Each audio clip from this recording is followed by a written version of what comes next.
শেষ ঠিকানা যদি ৩.৫ হাত মাটি হয়, তাহলে কিসের তো ক্ষমতার দাপট?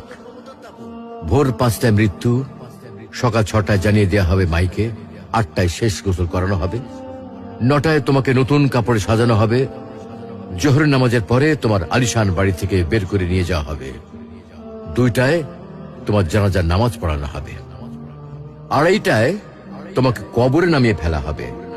মাটি দেওয়া শেষ হয়ে গেলে কেউ তোমার জন্য দোয়া করবে, আর কেউ চলেও আসবে। এই তো জীবনের শেষ আয়োজন। তো কিসের তো অহংকার, কিসের তো ক্ষমতার দাপট? হ্যাঁ, ক্ষমতা কারো জন্য চিরস্থায়ী নয়। অন্যায় ভাবে কাউকে ঠকালে একদিন ঠিক নিজেকেও ঠকতে হবে, এটাই নিয়ম। হ্যাঁ, এটাই নিয়ম। ভোরের সূর্যোদয়ের আলোতে যে পৃথিবী আলোকিত হয়, সন্ধ্যার সূর্যাস্তে তা আবার হারিয়ে যেত দেখি।